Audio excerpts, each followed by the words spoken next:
समुद्र चेतन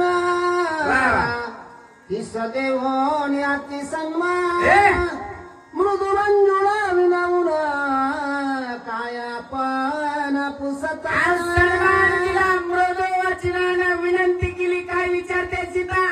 कैसेनी चालवाले वाटा कैसेनी उल्लंघवाले घाटा दुसमुद्र तरुणी दुस्तर मोठा कैसेनी परत तटा आलीसे. विचारू लागलेले सीता त्या मुद्रिकेला, ए बाई मुद्रिके, कशी चलत आलीस एवढ्या लांब? त्या समुद्रावरून कसं त्या ठिकाणी पुढे आलीस? खडतर असा असणारा मार्ग आहे, त्या मार्गाने कशी आलीस? राजा रावणाच्या लंकेमध्ये येण्यासाठी वाऱ्याला सुद्धा वाट नाही, आणि तू या ठिकाणी कशी आलीस? सांग बाई, काय त्रास तुला झाला? कशा पद्धतीचं मार्गाचं क्रमण करून आलीस? असं असणारी सीता माता त्या मुद्रिकेला विचारतीये. मज संभोखावया येथे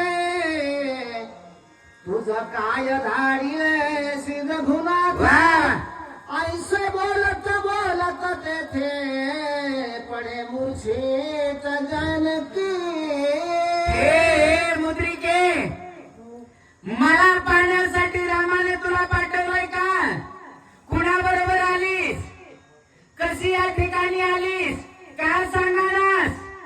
असं त्या ठिकाणी असणारी सीता माता मुद्रिकेला विचारते, आणि विचारित विचारित मूर्छागत अवस्थेमध्ये आलेली आहे. दहाड दिशेने अंग धरणीवर टाकलेले.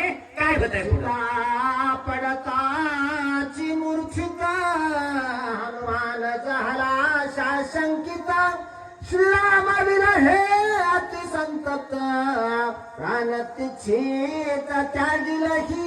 वा वा वा, ही अवस्था हनुमंत गाड्यावर बसलेले धन्वंतानं पाहिलं.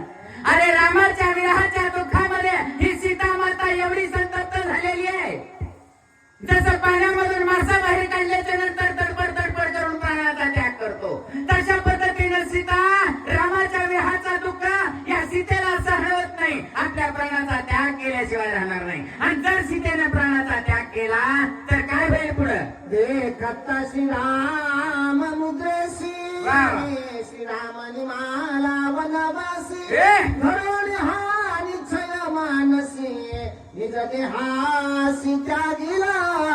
हा विचार हनुमंताने केला. मुद्रिकेला पाहिलं, मुद्रिकेला विचारलेले प्रश्न हनुमंताला आठवले, आणि विचार केला. राम वनवासामध्ये त्या ठिकाणी निमाला, म्हणजे राम या जगामध्ये राहिलेला नाही. राम गेला, आपण तरी कशाला जिवंत राहायचे? असा